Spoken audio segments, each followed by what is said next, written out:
We're gonna eat ebeh, guys. Ebeh, ebeh, ebeh.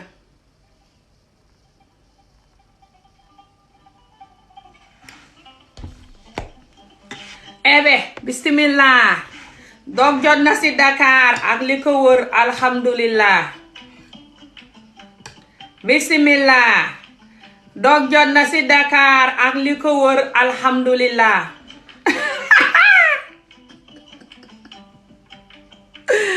Oh my God, guys. What I'm saying there is, Bismillah, it's time to break your fast in Dakar and the surrounded area.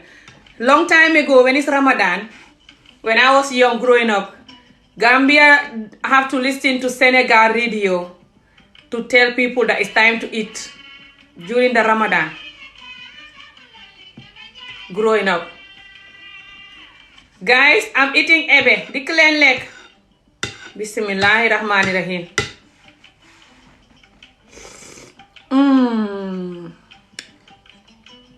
So nice and sour. This is soup. I know some of you are gonna say, Amy, your plate is big. It's not big, guys. It's just the way the plate is. Don't worry about it. It's very small, very small. Ebeh bi fa baax ndax ebeh bi bëriwut ñaam bi. Ñaam bi ji defuma ko mu bëri ba ëpp. Maa wàññi ñaam bi ja. Gisoo ko fa xala yolam noonu moo ma ci neex nga di ko naan suuf bi nii di furuxi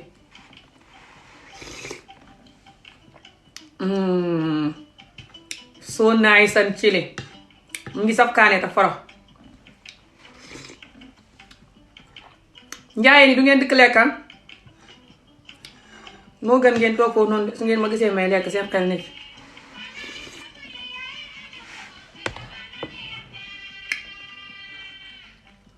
So nice and chili, guys.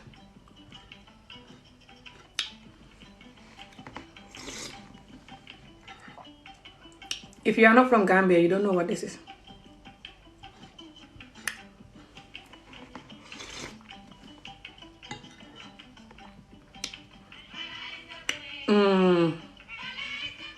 Dikk leen lekk. Hello, bonjour. Ça va? La ebeh la lekk quoi? La faade lekk ebeh la aha? La aha si pax bi.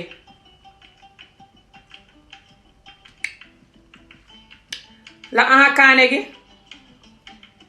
La kaane la ebeh. La ebeh fa farata neex la ebeh. Yëgu leen ni ebeh bi ma cee def li fi batanse te ebeh kenn du ci def batanse jaxatu.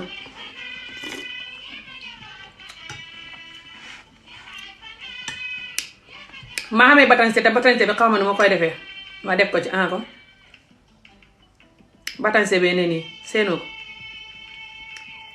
ebeh kenn du ci def soble kenn du ci def batanse kenn du ci def jaxatu dara géej ak yéen déedéet yéen sénégalais gis naa ab sénégalais bu poosoon vidéo ebeh post vidéo ebeh ba TikTok di togg ebeh def ca géej ak yéet ak lu ne xaw sénégalais ba xamutoon la muy def géej ak yéet ak xawma lan ak lan tamaate nag xawma lan daa xam na leneen lu mu ca def lu mu ca waxta def soble waa soble xam na Gambien yuy def ebeh soble boo ebeh kenn du ko soble ku ko soble mënta togg ebeh ebeh fa yomb boo bugga dee taxawal ma waxal la nooy toggee ebeh ebeh bu neex ba mel nii saf bay liiti laata boo ko mosee sa gémmiñ gi bar ba sendeng taxawal ma wax la noo koy toggee daqaar ak limon xamal ñaar yooyu tegee ko boor boo ko xamul nag limon am neen bi rek baax na suma kaasam ndox bi de moom laay ci laay def ma yaxi xaw ma fu ma ko def daqaaral limon boo ko xamee I'm telling them how to cook this. Wait, when I finish telling them I'll tell you.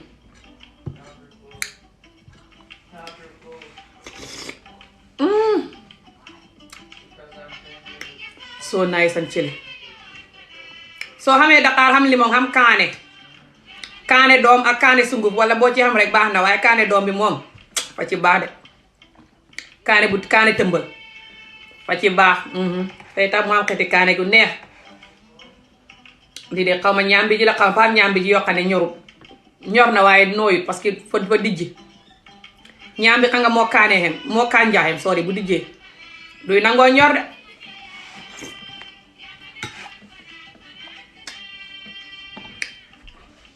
loolu xooxi daqaar bi la daqaar bi ma ko waroon a jàmb sotti ko ci waaye ma ko cee dugal noonu rek su ma yoon néew ci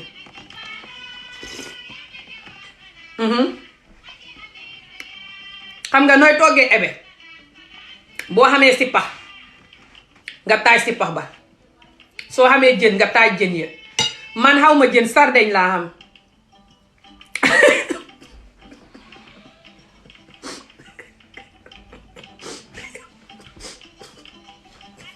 dangay wane Ami Jobe lu nekk lay lekkat sardeñ lu nekk ko mën a lekkat sardeñ bi fa neex fa ci neex ba bugg a dee de waaye xaw ma woon jën moo tax ma def sardeñ su ma yoon néew ci ñaari pati sardeñ laa ci def sippax beeg sardeñ moom laa jël taajee ko bool waaye ebe bii fa xam ndawal waaye ebe jarul ndawal fay neex noonu bu xamul ndawal it waaye ebe bii fa xam ndawal tey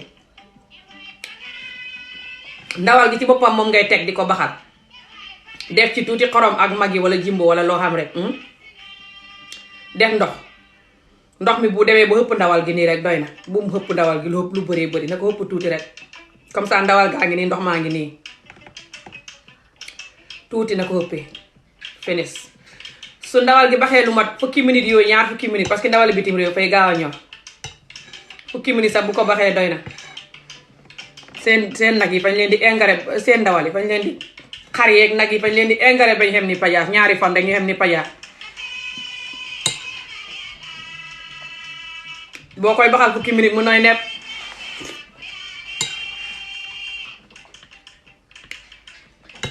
soo ne boo baxalee ndawal gi fukki minutes nga jël ñaambi ja sotti sa fekk ñaambi ja bu dee ñaambi ju fresh nga jënd nga ko war xas dagg ko bu dee ñaambi ju fris man ñaambi ju fris laa use mooy ñaambi juñ galaase jël rek jóor sa noonu finis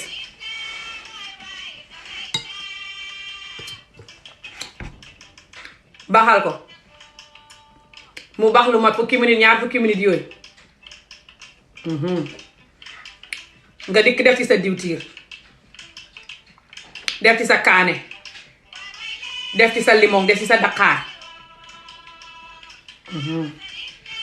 def ci sa kig ma si daal maanaam jimbo wala aja booy use yaa xam Binta ak Faatu yooyu use yëpp yaa ko xam man aroma laa use ak soya sauce ak aroma laa use yow booy use ay kumba ak ay Faatu yi reye yooyu yëpp nga use ko yaa koy yëg xorom continuer di yëngal man nag bu ma ci doon def ñaambi ja ma caa defaale woon batanse bi nag bugg batanse tax ma def ko ci te batanse bi ma ko xamee fan yi yëpp togguma ko ma bañ mu yàqu moo tax waaye batanse bi kenn du ko ci def jaru ko waaye yàqut ko it bu la neexee nga def ko ci du ko yàq ma def ci batanse bi ferej ko ba mu xem ma def ko ci ak ñaambi ji waaye jarutu na def batanse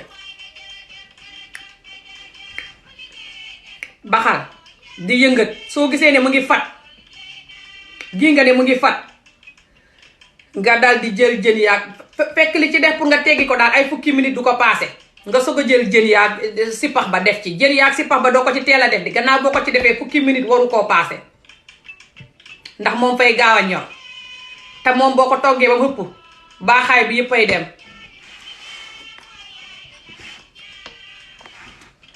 maanaam lifin yi ci ne xaw ma vitamine xaw ma yu baax yooyu xaw leen di ma lii lum du xaw ma sikkim la xaw ma xayam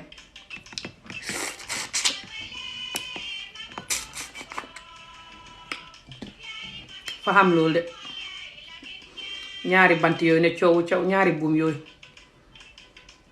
nga xam ne boo koy lekk mu di la waaj a xoj di la waaj a lëng nga dee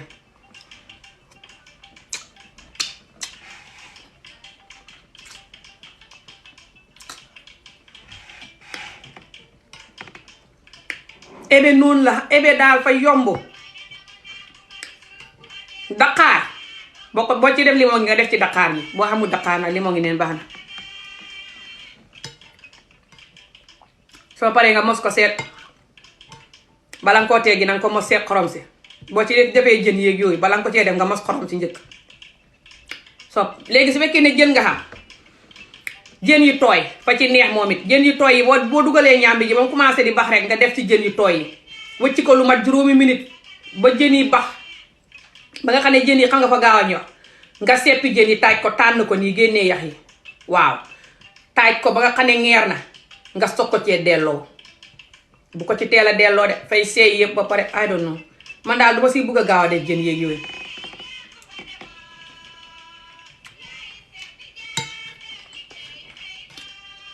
bu dee sardeñ nga xam nga def ci sardeñ man de sardeñ laa ci def ak a neex ku la ko waxul ne sardeñ la ci ni sax doo ko gëm. So I'm gonna tell you how you cook this, okay?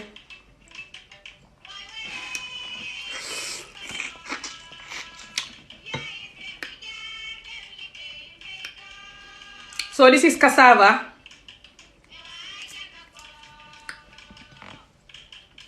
You have cassava, you have palm oil. And it has prawns. It has a bit of meat too. But normally you don't have to put meat. You can just cook it without the meat. It's nice even without the meat.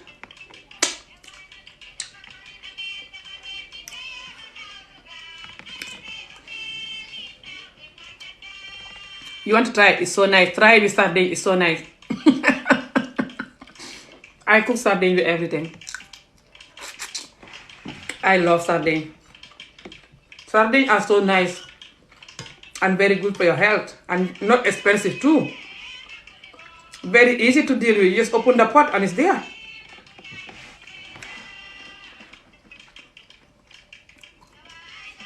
Yes, I put lemon and I put what's this sour thing called in English? Dakar. How do you say Dakar in English? Tamarind or something like that.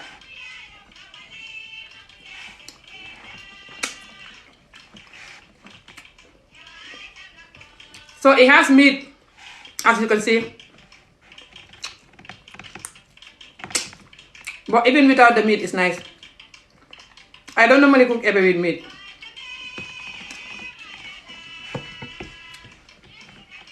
This is very filling. Right now when I eat this, I will not be hungry even if it's 1 o'clock at night, 2 o'clock, I will not be hungry. And right now, what time it is? It's coming to 2 o'clock in the afternoon. This is very filling and heavy and nice. But it's not that heavy because I did not put too much cassava. Lot of Gambians, they put too much cassava when they're cooking ebeh. When you put too much cassava, it's more heavier. I did not put too much cassava. As you can see, that's why the soup is very light. Gambien yi suñu togg ebe dañ def ñaam bu bëri su ñaam bu bëree ebe bi fay diis ba ëpp. Gambien yi bëri noonu lañ koy toggee waaye man toggee huma ko noonu ñaam bi bu xem laa si def.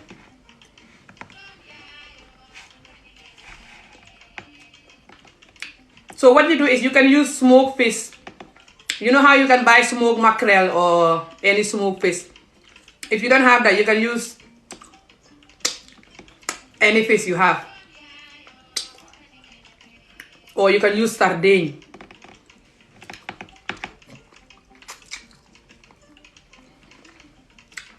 But it's important you have seafood when you're cooking the seafood.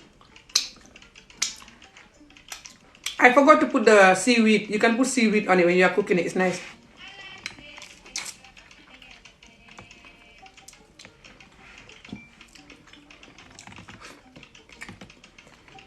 So if you're going to use meat, I think you can cook it with chicken, but I don't know what's going to happen. I never cook it with chicken.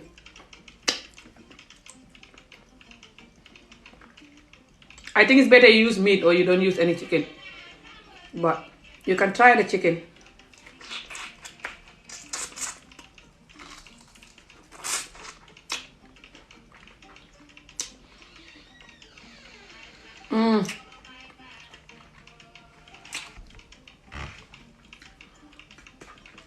So nice. Don't mind these people commenting. Some of them finding break.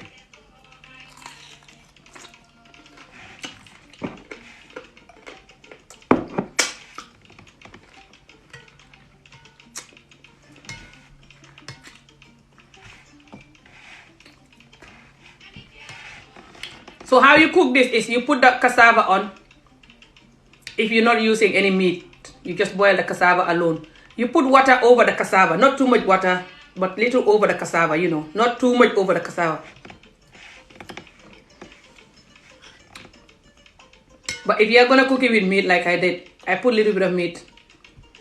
So you put water a little bit over the meat, and when it starts boiling like 10 minutes or something, you add the cassava, the chopped cassava.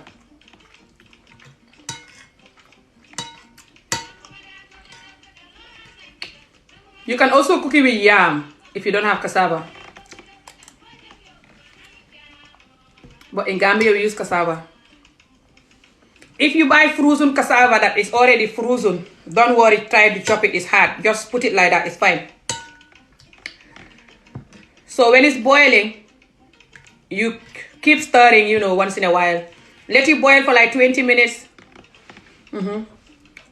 But don't make it too high, don't make it too low, just medium.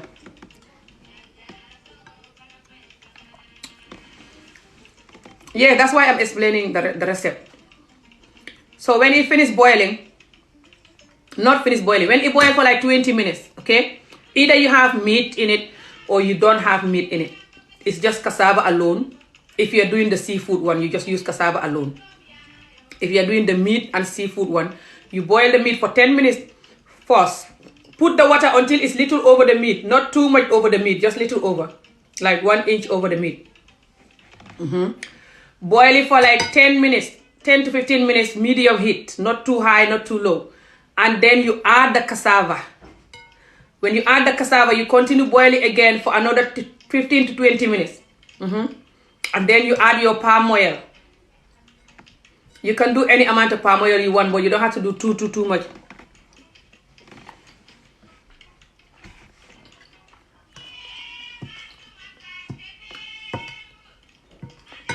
You mix it. By this time, you should be seeing the cassava getting soft, like it's cooked. And then you add your lemon. You can put any amount of lemon you want. If you want something that is too sour, you add a lot of lemon. If you don't like something that is too sour, you put little lemon. Or you don't have to put lemon. But my country, we put lemon. We like this thing sour. But if you don't like lemon, you can escape that part.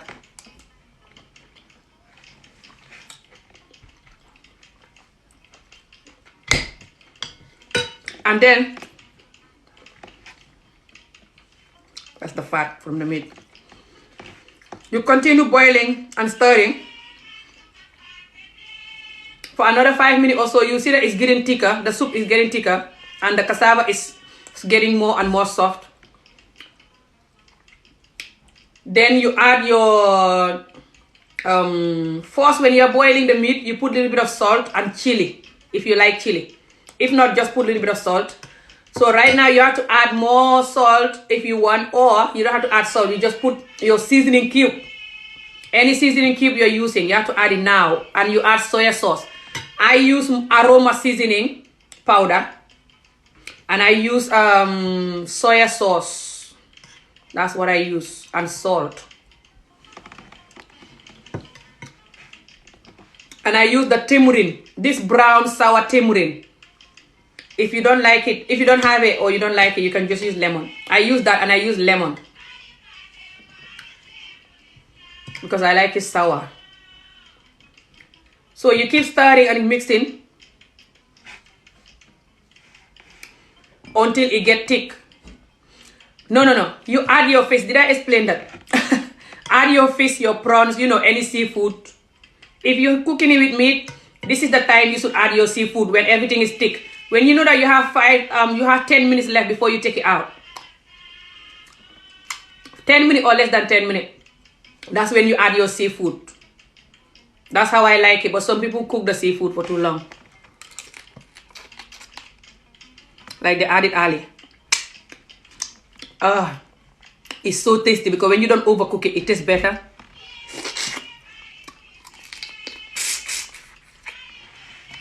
You can use any seafood you have, any type of fish, anything.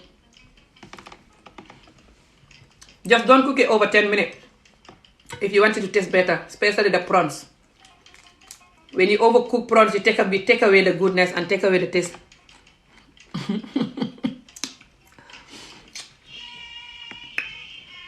That's it, and you keep mixing it. If you don't mix it, if you don't stir it properly, everything is gonna be sitting on the bottom of the pot. So you have to keep and going down. And you lower down the fire. When you see that it's getting thicker, you lower the fire. And you taste the salt and taste the chili. And you put chili. You don't put onions, just chili and sour something. Something sour and something chili and palm oil and seasoning cube and salt. That's all you're gonna put, guys. Very easy. No anything. I put aubergine in mine because I had the aubergine. It was lying here for so long and I didn't want to throw it away. It's still nice. You can put aubergine if you want, but you don't have to. You don't put onions, nothing. The only thing you're gonna do is seafood. You have to have seafood, cassava, palm oil, lemon,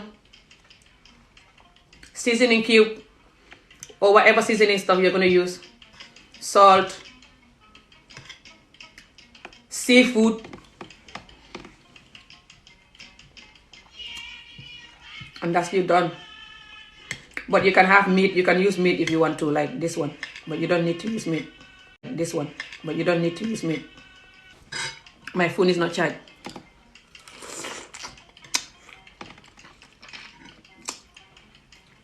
My phone is not charged.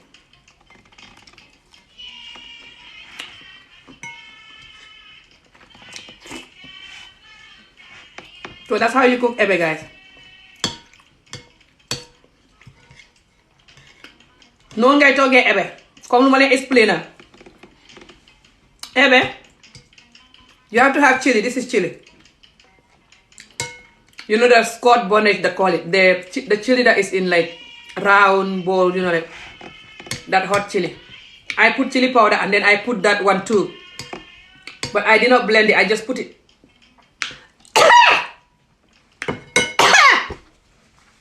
Dying trying to talk to you and eat the chili.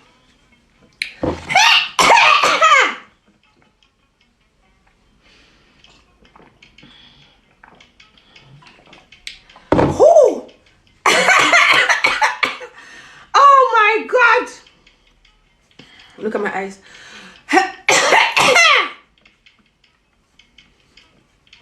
Talking to you and eating the chili. The chili is like choking the hell out of me. I don't know what you guys commented. I can't see. The phone is a bit far from me. I'm talking and eating the chili. And the chili is like, yeah, Amy, I'm going to choke the hell out of you. I have like a little bit of cold, guys. Yesterday, it's from 2 days ago, by the way. So I decided to cook this. It's so spicy. I love it. And it's sour.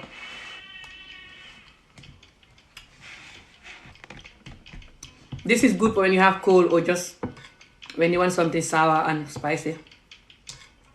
In Gambia, we eat a lot of sour and spicy stuff.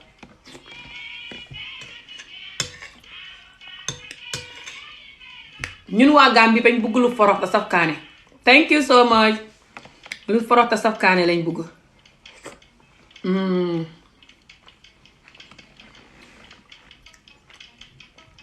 ñun waa Gambie surtout jigéeni Gambie lu forox te saf kaane rek.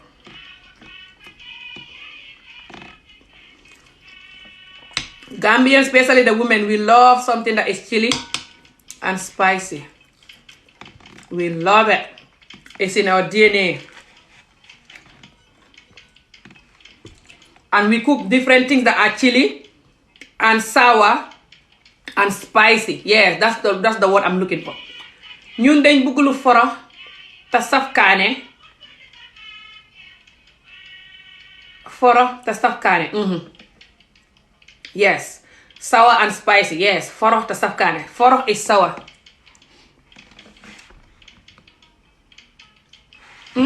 Your husband is from Gambia. Then you will know what I'm talking about. I don't know whether he ate it. Mainly it's for the women. Like some men like it, but they don't even know how to cook it, or they just don't cook it. But when you give them, they will eat it.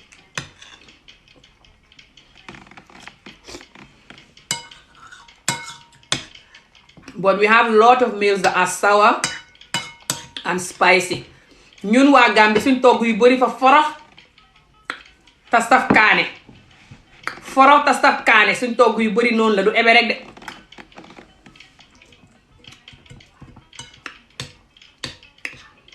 surtout jigéeni Gambie dëgg.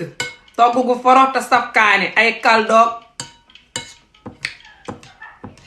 yu kenn xamul. dama daa basaab bu forox ak a neex.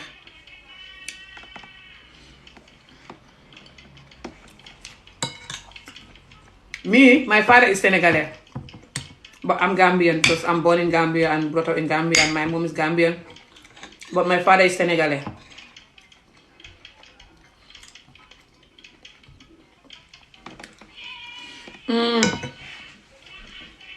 I'm so full now, but I'm gonna finish it. So nice. maa ngi suur ba wàññi de waaye ma koy jeexal. ma paree nii duma lekkaat ba suba inshallah. niti Gambi jigéeni Gambi lu forox te saf kaane. ay yaasaak dama daa basaabak kaldoog epemenaay dafa mel ni kaldu rek. yaasa chicken yaasa or fish yaasa.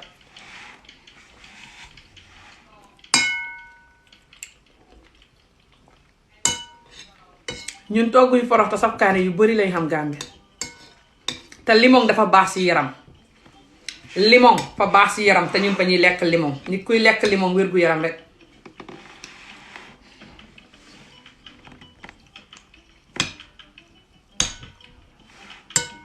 This meat is finding break.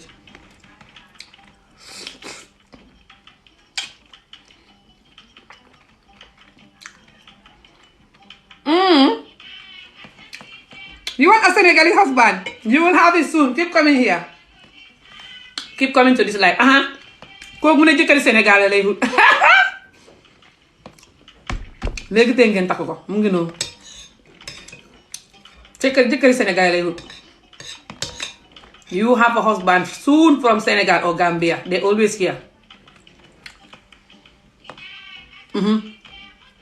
gaaw leen. xam na kuy wut jabar gaaw leen. daw leen ba seen caaya maam naaw.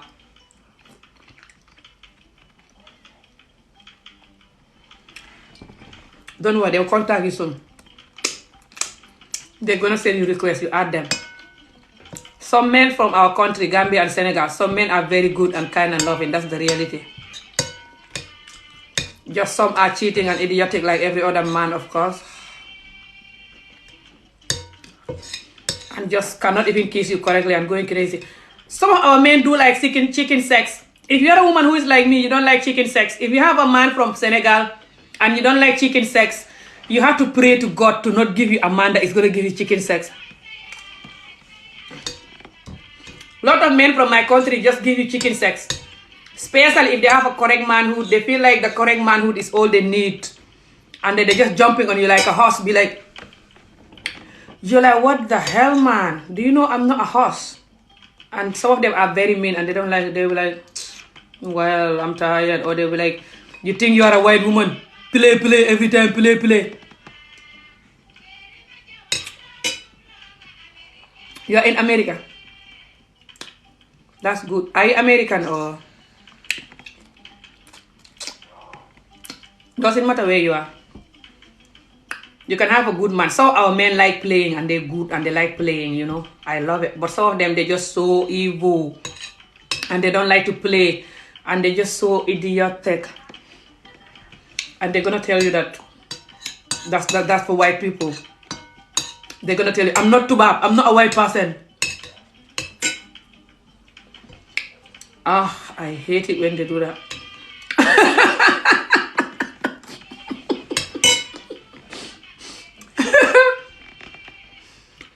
maa ngi koy wax seen jikko mu xam si lu muy dugg mu ne jëkkëri ni lifin la bugg xaw ma daal nit ku ñuul la ndax américain amin xaw ma daal américain la ndax xaw ma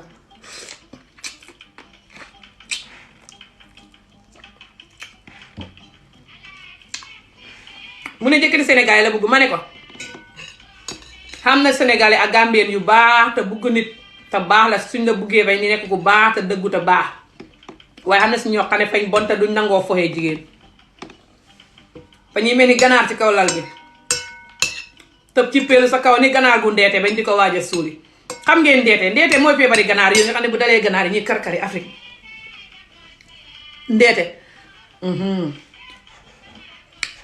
borom fay ñëw rek ci peelu sa kaw di karkari di ñëw nag mais nit ganaar gu ndeete bañ jaale ko di karkari ñëw soo ko waxee ne ko nañ fo mu ne la yow jikko tubaab la yow fo rek xanaa yow nga fa ne man tubaab laa fo rek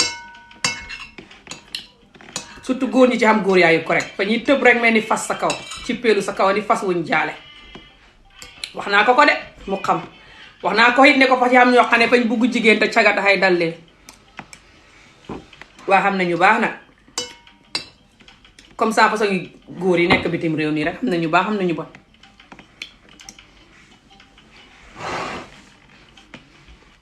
you are African living in America. Alright, but I am Muslim. Nice. mu ne waa Afrique la waaye Amérique la dëkk waaye jullit la jëkkëri Sénégalais la bugg accaleen I'm too full now, alhamdulillah rabbi alamin. Way too full. But that's good. I'm not gonna eat till tomorrow, so can't be bothered. I was needing this. I had the same yesterday. I had the same giant plate when I cook it. It's still not finished. Ebeh baa nga fële ba tey jeexul. Démb ma ko toggee lekk naa ma palaat tey tamit gi nga ko ba tey jeexul. Faatu de xam na ko lekk. Adi moom du ko jege sax. Adeeg Ebeh xalaat ko.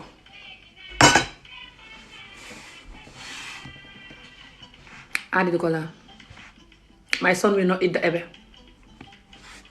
My daughter, I don't know whether she will eat it. She says she will eat it. She can eat it, but she's also not very keen.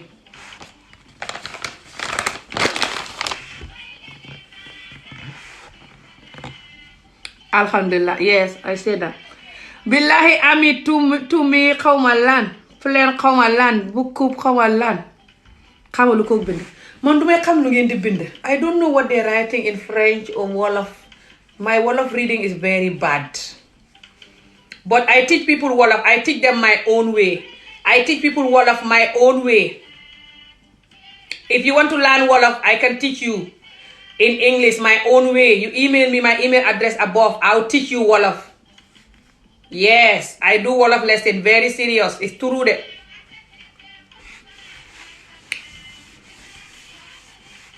I've been doing it for a couple of years now. I started doing it from my YouTube subscribers who wanted to learn Wolof. Because I used to do free Wolof lesson videos and post it. And people who like it, and I tell them to contact me, I'll teach them Wolof.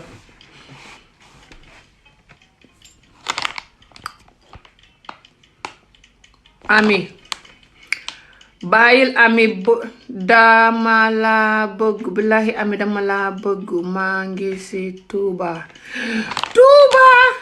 de laa war a ñëw paak suma bagaas yi sëyi fa noppali ko suma gune yi jàng moo tax nu ko noon kay may sëyi Tuuba noppalu jërëjëf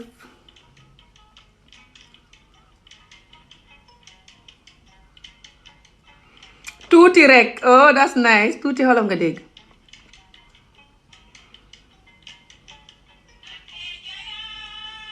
ñëwal ma jàngal la Wolof come let me teach you Wolof. If you want Senegalese husband you have to understand Wolof. Very important for you to understand Wolof if you want Senegalese husband. But what part of Africa are you from? If you don't understand Wolof and you have Senegalese husband or Gambian husband who speak Wolof, if they're doing anything you're not gonna know. They can be talking to anybody in front of you or just doing whatever and you're not gonna know. But if you know the Wolof, that's gonna bring a massive connection between you two as well. What country are you from? What the hell this person is laughing at? I'm not even doing comedy. Ugh. Some of these people just coming here laughing when nothing is funny at all. Hi. Ami, dama la bëgg maa ngi Tuuba. Tuuba they always want me. Man su maam Jaara Buso suma maam la moo tax waa Tuuba bëgguma. Du comédie de, du caaxaan de. Maam Jaara Buso ñangeen yi maam Jaara Buso yi ak maam Faat Ñang ki jur suma maam man suma maam Faat Njaay la tudd. Yaayam moo tudd Faat Ñang. Faat Ñang moom ak maam Jaara Buso ñangeeni maam Jaara Buso gi fañ bokk bu jege. Waaw man suma maam sax rakkam yëpp fañ daan dem Touba di màggali surtout maam Soxna Njaay fa daan màggali xat mu ne aka dem Touba di jaabante Touba ak Gàmbi rek Touba ci suma deret ji la ne moo tax ngeen bugg ko man maa nekk wala wukkin nii rek waaye man maam Jaara Buso ci famille bi laa jógee nit ku baax laa war na do. You are Gambian. Yes, Gambian laa kay. Waaye suma baay sénégalais la. Kon yow sama mbokk nga. Bañ a mbokk. Hey. Yéen ngeen ne Touba moo fa demee woon daaw la du daaw de. Jos balaa lifin. Jos balaa corona. Loolu kay léegi te mu mat ñetti at. Maa demoon Touba. ba ma fa demee xam ab drive fa xam kër gu ma daloon jaru wax tuut gi rek because you know nothing is du dara waaye jaru wax tuuti kër gu ma daloon daal waaye fa xam kër gu ma daloon ndax man suma rakk fay sëy ak waa Touba man suma benn rakk jëkkatam waa Touba la dëkkoon na fa sax moom ci boppam soo ba ma demee woon daal Touba sa kër ga ma daloon noona maa génnoon dem sa marché ba dem di jëndi ay bagage pour su ma ñëwee jaay ko ba tey maa ngi xamee ci bagage yooyu sax fer ya jeexuñ ba tey fer ya jeexuñ mbubbi góor yi it mu nga def ñaari mbubbi góor yoo xam ne Touba lañ ko ñëwee dégg nga ma ba loolu xewee ba pare ma àndoon ak xam ku ma gungee sa marché ba pour ma jëndi bagage ndax buñ ma nax ba ma ko gungee ba pare ñaari yoon la ma gungee ndax xaw a benn yoon beneen yoon ba ma tëb ne ko may demal sama bopp xam nga maa dëgër bopp te sob ndax xama si déedéet sa banque ba laa doon dem keroog foog naa waaw banque laa doon wuti keroog maa soxla woon xaalis pour fay ñëw ndax xaw ma daal di dem si banque waaw jël taxi nii ne taxi ba na ma yóbbu sa banque ba taxi ba yóbbu ma sa banque ba pare mais ñu si jëlaat taxi taxi driver bu nuuti bu yàqu boo xam ne ba may ñu si taxi driver bu ma ko jëlee ba pare mu gis ma wax yeeg ni ma bindoo daal mu xalaat ne kii bitim réew la jógee wala dara xam nga dañ Afrique dañ dee xàmmee nit mu di ma Thiès ne waaye yow soxna si nga am jëkkër ma ne ko déedéet ngay sëy ma ne ko déedéet yow de sa mbir fa ma neex nangam ma ne ko mu ne waa man de maa bëggoon ñu waxtaan yow looy def fii xanaa nga fee dal ma ne ko waa ñii say mbokk lañ ndax lan ma ne ko déedéet bokk ñoo man dara de waaye ma leen a xam nangam just noppi mu ne waaye man de bëgguma laa wàccee taxawal ma waxal la de soo fani ma ne ko fekkaat si nañ mu ne ma laa bëgg a yóbbu suma kër ñu waxtaan tuuti xamante yow ma laa bëgg ma ne ko man de xamee huma jëkkër te man ba ma gëjee seq ko góor yàgg na soo ma yóbbu sa kër loolu xóorut rek mu ne ma waaye loolu kay moo baax man li ma xamee nii boo ko gisee soxna si rek daal di lifin barke salaatu fatiha rek daal di lifin daal di jéem a jël suma loxo bi fekk maa ngi toog si kanam si pooram nii si kanam ci oto kanam oto bi mu jéem jël suma loxo bi def nii ne ma lii kay boo ko gisee boo ko mosee soxna si nañ dem ma ne ko laa rek ma yéexu xaqataay xam nga ma man sama mbir rek mu ne ma xëy waxal ndànk looy def nii bu la nit ñi déggee nag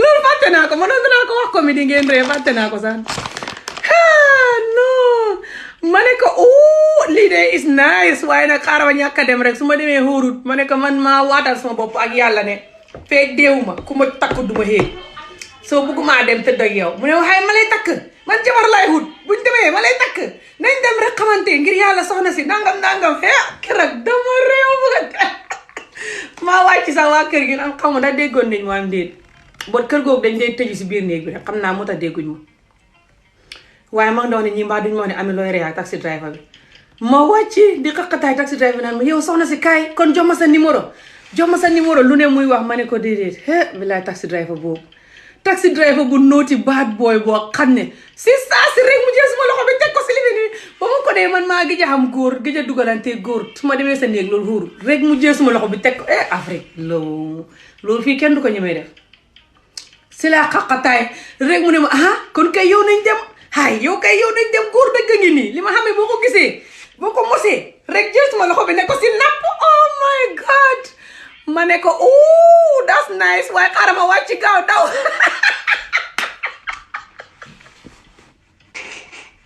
you know what happened, guys? You know what? I'm laughing. I'm gonna tell you guys this before I go. It's so funny. When I was in Senegal, the last time I went to Gambia, I was in Senegal just before COVID, you know. I come from Gambia I came from Gambia last just before COVID.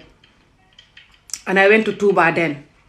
So when I was in Touba, because I've been to Touba like 2 times. That was my number 3 time. But these 2 times was long time ago when I was a teenager. This 2 times was long time ago. I'm going to go and my phone is dead. I'm going to explain to you guys this funny story and then I will get off. For you to know how Africa behaves sometimes, how some African men behave sometimes, like they have no respect for women or what. I don't know. And they don't know how to get a woman too. You cannot get a woman like that. Anyway. So when I was there, I went to Senegal 2 times. I went to Touba 2 times when I was living in Senegal. Because when I was a teenager, I have to go because the phone is not charged. And I'm just going to go and watch the dresses, you know, and just get on with my day. I might come back later. It's funny. What happened is, when I was a teenager, I was in Senegal for 2 years in one of my underage marriages when I was 16 years old. And I was married to my cousin in Senegal for 2 years. And I used to go to Touba twice then, because they go to Touba every year. So, the last time I went back is this time that I told you guys. So when I went back, I was living in a compound there, you know. I was living, you know, with some people, with some family that I know. Because one of my sisters, she also married to a guy from Touba, one of my younger sisters. And she used to live there even. So I know them. I still have their contact, you know, those people. So I went and lived, you know, in one of the compound there. So I went out on my own to get money from the bank in town to use my bank card and withdraw some money. Yes, I remember that. So then I have to get a taxi back. So when I get a taxi back, the taxi guy then was trying to ask me out, you know, and just be like, hello, how are you? You know, the man you have video. Take a look, take a car pare. Take a look, take a car pare, take again. Gaya bate motan de dugal lo man you have video. Sorry guys, my son. So yeah. So the taxi guy, he was like, he can tell the way I behave and the way I dress and the way I talk. My Wolof is perfect, but still he can tell that it's not Senegal Wolof and it's definitely not Touba Wolof. And it's like someone who is from abroad, not just so-called Gambian from under the mango tree. He can tell, they can tell the way you behave, even if you don't show off. Africa can tell the way you behave and the way you smell when you put deodorant on and some perfume on or something. Or I don't know if it's just to do with the washing up powder we use here to wash our clothes. But they can tell just by your smell and the way you behave and the way you say sorry, thank you, and the way you are happy, smiling sometimes, and just appreciating nature, appreciating things. They can tell you're not from here, that you come from abroad. So he was like, oh, Sohnasi. Sohnasi is like lady. You know, lady is like Sohnasi. He said to me, lady, are you not from here? You're not from here. You don't sound like you're from here. Where are you from? He said to me, where are you from? I said, me, I'm from Gambia. He said, yes, but it's like you're from somewhere else. Like, do you live abroad? I said, yes. He said, yeah, where about? I said, I live in UK. He said, yes, I can tell. But I like you. You're beautiful and you have nice skin color and everything. Are you married? I said, no, I'm not married right now. He said, oh, you have children? I said, yes. Were you married? I said, yes. But you're beautiful. I said, oh, thank you. But then we already at the house where I have to get off. I said, oh, it's here. I have to get off. He said, oh, but I don't want you to get off now, please. I want to talk to you. It was so funny. I was like, okay. And he said, but I want us to go to my house or something to get to know each other. And he said, he first asked me, who do I live with there? And who do I come to Senegal with, to Touba with from Gambia? I said, I come here on my own. He was questioning me like a journalist. But I was just like answering everything. I said, I come on my own. I come with my niece then. I said, I come with my niece, but she's staying here. I'm going by myself. I'm going back. When are you going? I said, I think I was going back like 2 days later or something. He said, or the next day. I was either going 2 days later or the next day. Because I was there for like 4 days, something like that, 3 or 4 days. He said to me, but I would really like to know you. I don't want you to get off the car yet. Don't get off. Wait. I said, okay. He said, I want us to go to my house and get to know each other. I said, are you not married? He said, no. He looked like a younger guy, like he's a little younger than me, like around 30 years or something, you know. I said, but I cannot just go to your house. You are a man. And me, I am not married. And I don't have a man for a long time. And I don't want to have anything to do with a man that is not married to me for the rest of my life. It's a promise I made. So I cannot go to a house with you. Your house is not safe, you know. We might just kiss and, you know, do something. I didn't explain it like that, but I tell him it's not safe to go to a man's house, and I don't want to do anything with a man that is not married to me. He said, don't worry, I'm looking for a wife. I can marry you. I want to marry you. You're beautiful. I said, no, but I don't want to do anything that, you know, the person is not my husband.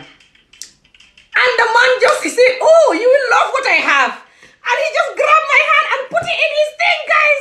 And the thing was like huge though. I was like, oh my God. He was like, look at this. Let's go. You will love it. I was like, that looks so nice, but I can't. And I was like screaming like this, you know. And he was like, why are you screaming? People are going to hear us. I said, yeah, they should hear us. You're crazy. I still can't believe that. Africa, the way the men, a lot of the men there, not all, but some of them, they will just pull the woman's hand and just put it on the woman's like this. Like, feel it. Look. Feel it. Look. You cannot do that to people. Stop doing that, guys. And I was like, I was so tempting though, guys. I was like, what the hell, man? This is huge. But I was like, no. I was laughing. I was like, you're so evil. Why are you doing this? I was like, you know what you have is good. That's why you're doing this. I said, do you go around doing this to women? He was like, no, I just like you. He's lying. I just get off. And he was like, please don't get off. Then give me your number. Please, I want to talk to you. He even get off the car holding my hand, guys. He's crazy. But the road was very quiet though. Like there was nobody around and it was in the middle of the day. And the road was it's a very quiet road, very quiet area where I was staying. So nobody was there looking at us. But he was like getting out of the car, holding my hand. I was like, what the hell, man? This just because I'm in UK or what? This guy is doing this. So if I was somebody else, I was definitely going to follow that guy that day. And I was going to have fun maybe, but it's not going to be fun. Because I'm going to break my own promise that I made for myself. But he was ready to do it. God, I still cannot believe that guy, guys. Africa is ridiculous. They do that sometimes, you know.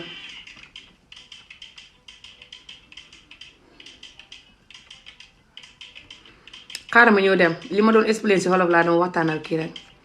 Afrique góor ñi dañ dee miin suñ xamee ne seen góor yaa gi mu ngi rëy fañ lay jël rek jël sa loxo bi rek ne la ko fiilit ne la ko bësal seetal ba leen loolu yàlla dana leen xalak.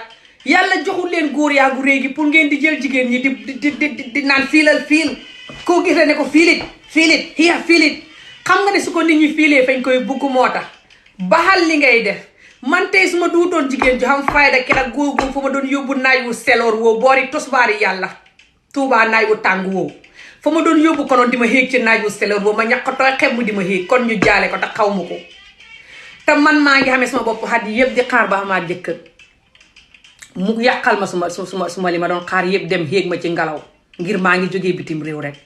That's not safe, man. If I wasn't strong, that man was gonna take me and do stuff to me that day. And it was in the middle of the day, like 2 o'clock or something.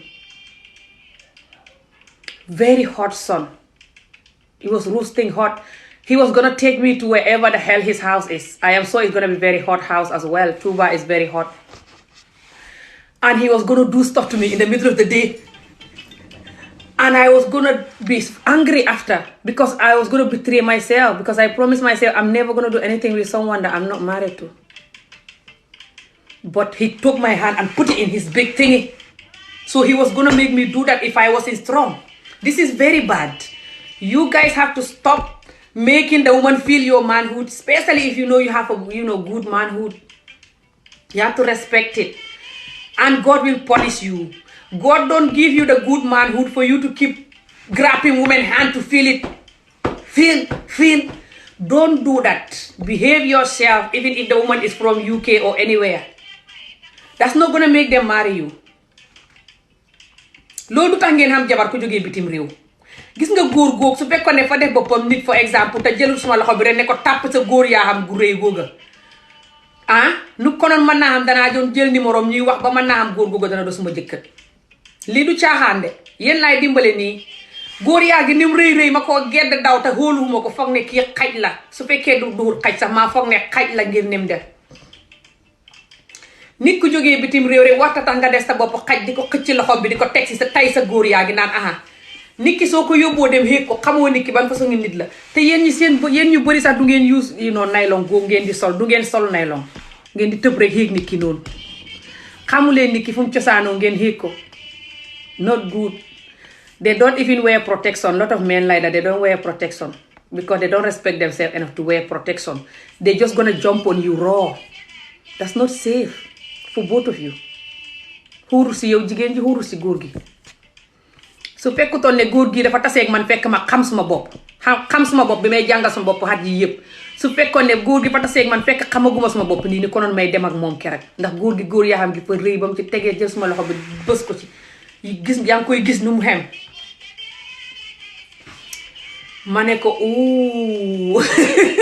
lii de baax na waaye xaaral ma daw wàcc parce que man bëgguma def lii te loolu fa tax joxuma ko suma numéro waaye su fekkoon foo wax ak man day waxi ni ne man de ma laa bëgg nangam waaye gannaaw nga ne ngay dem jox ma sa numéro dana ma neex torop ñu xamante de yoon du xem si benn mën naa xam nu ko noonu danaa ko jox suma numéro ndax góor gu ñuul la te njool te rafet dara newu ci ni mel ak lam ne Tuubaa dara newu ci waaye dox gim dox xame fasam wa fas sax fa xamee góor yaa ko correct waaye kenn respect ko ndax fa koy ne di laajte si àddina si fas wa taxaw ak mbaam kër ga taxaw de ne ko yandal bu naaj wi tàngee mu taxaw ca kerkaas yaa ne ko yandal kenn faalewu ko kon yow defal sa bopp nit just because you have a good manhood doesn't mean that you are a horse or a donkey just showing it to everyone. No, leave it alone and respect it. Yes, I wanted to say that. I'm gonna go. If you respect it, people can marry you. But if you don't respect it, you just, giving it to every random person you meet in a taxi or something. You're like, feel it, take it, feel it. Exactly. You don't know me. Me, I don't care. Big, thick, big, sick or not. Exactly. What is offering my life? Exactly. What is he offering in my life? Exactly. Even if he's big and he cannot really offer you something, because if he cannot trust him, if he cannot respect himself, he cannot offer you nothing. Because every woman that has self-love and self-respect, what she wants is a man who will respect her and respect himself. Because if the man don't respect himself, that's going to affect the woman. Because the man gonna go and sleep with everybody, because he don't respect himself.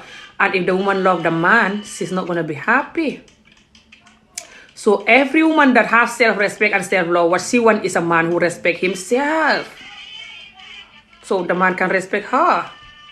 So how you just gonna jump and start showing the woman your manhood like the woman is just some desperate whore who just want to enjoy some horse?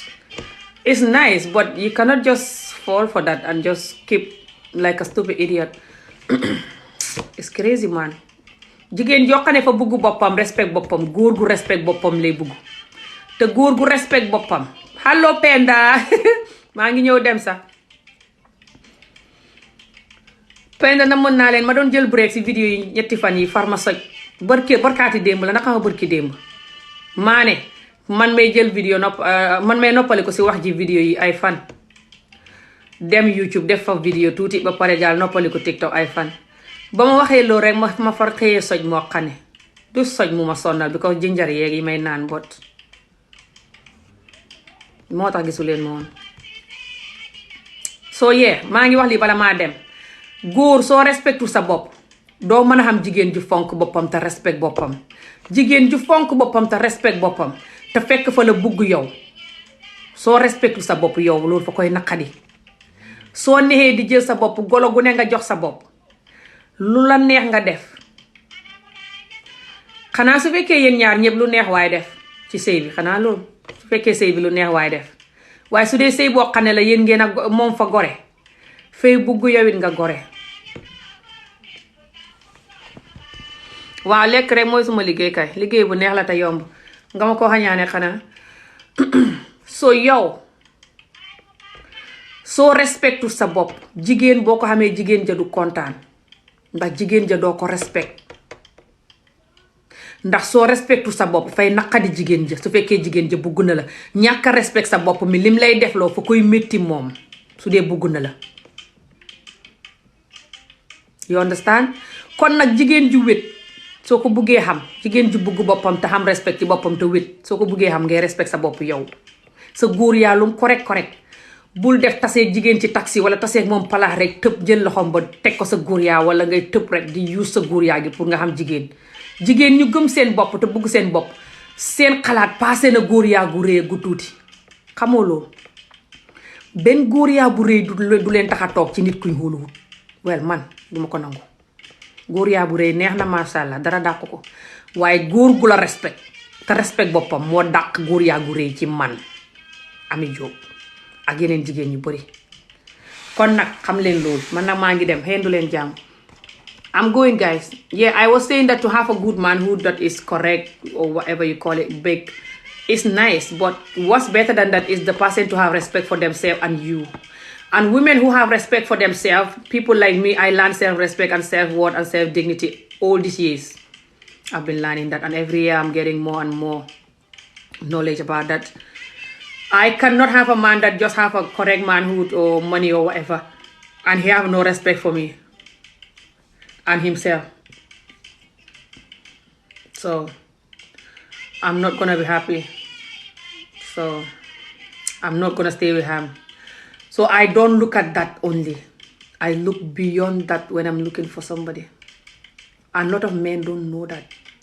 They still think they can come across any woman and just use money or manhood to get her. What the hell, man? How you just gonna use money and manhood to have access to women who know their self-worth and self-respect?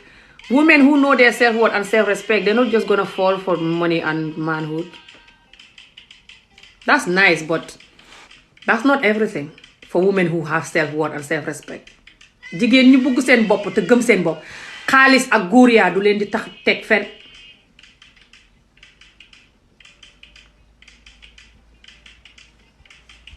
te du leen di tax a dugg ci fen. yow respect bi ngay xam ci sa bopp loolu moom la ñuy after. Hi Ami, let us do live again. So I'm gonna go now, that's why. I'll come back later on, maybe, or tomorrow. Inshallah. I will do a small video about this. I'm not gonna explain everything, but I'll tell them that I'm gonna upload this video on YouTube. They can watch it if they want, people from my language especially. And I'm gonna just talk about how even if they have good manhood or money, they should know that they cannot use that to get women with dignity. If they want women with dignity, they have to know, you know, how to play their card right. Not using the money and the manhood. It's not gonna work for women who know their self-worth. If he's a Muslim, yeah, he's Muslim, practicing Muslim and reads Holy Quran he knows Surah Al-Nisa, preach about how to teach. He prays. I'm telling you how to treat. Yes, he prays and he knows about Allah. Lot of the Senegalese men, they've been to Quran school, especially the ones from Touba, and he's from Touba. They've been to Quran school. They can read Quran. They know Allah. They just don't care. A lot of them behave like they don't know Allah at all. They always have girlfriends. Lot of them cheating and going crazy. If you're not doing that, don't get angry. Just know that I'm not talking about you. I'm talking about the ones who do it, and you know that there are many. So why you guys gonna get angry and say, Amy, you're talking negative about our men again? I'm talking about the ones that do it. I know some of you don't do it. I'm not crazy. So don't worry. Lot of you guys do it, and their excuse is that I have right to marry 2-3 wives, and if I don't date them, I'm not gonna marry them. They even say this in the live video, Jangha. Keep coming to the live video, you will see them. Just keep coming, you will see them soon. They say this in the middle of the live video for the whole world to watch and hear. They said, if I don't go out with people, how am I gonna marry them? So I'm allowed to go out with people, and I'm allowed to have 4 wives. That's their excuse. The worst, hopeless, idiotic, chagaranchan, inappropriate excuse ever. The worst, disrespecting Allah excuse. And they don't marry these people most of the time. They sleep with them for years and then dump them, and sleep with somebody for years again and dump them, and just sleep with somebody for years again. They always do that. Even this Edinburgh, a lot of women go out with people's husband. For example, the way I am single mother here all these years, but me, they know me, never I go out with them. Me, I'm a joke. If I was going out with them, by now the whole Edinburgh know me. I'll be going out with all of their husbands. They always after me. Lot of them try to get me, even though they know that I always condemn my community, the men especially. But they still have the gut to go to ask me out. Me, I'm a joke. And their excuse is that, you don't know, I'm looking for a wife. I might marry you. I'm Muslim. I'm allowed to have second wife. So give me chance. I love you. The moment you give them chance, they start texting you. Can I come and visit you? The moment they come, they start kissing you, touching you, and start. How is that marrying you? They want to sex you. The moment you give them chance, they start texting you. I can't sleep. I love you. I'm thinking about you. Hey. This phone is gonna die, by the way, any minute, guys. It's not charged. It's not charged. It's gonna die any second. The moment you give them chance, they say they're looking for second wife. The moment you give them chance, I love you. I couldn't sleep last night thinking about you. You're so beautiful. I like your this. I like your that. Yeah. Can I come and see you? Can we meet? Can we go for a walk? They don't normally go for a walk. Mostly my community married men that ask for women out, and they so-called claim they want to marry them. They never will take you to restaurant, go to anywhere with you. Their excuse is that I have a wife. If she knows, it's going to be a problem. Let's keep it private. Let's keep it secret. Because they're lying. They're not looking for a wife. They want sex. If they're looking for a wife, they will not hide it from their wife. And if they're going to hide it from their wife, then they're not capable of 2 wives. They shouldn't marry somebody. They should tell their wife, I'm looking for a wife, but I'm not looking for girlfriend. So if you see me with this so-so person that I'm talking to out, or somebody see me out with this person going to restaurant or going for coffee, know that I'm going for coffee with her because I want to marry her. Is it not Allah who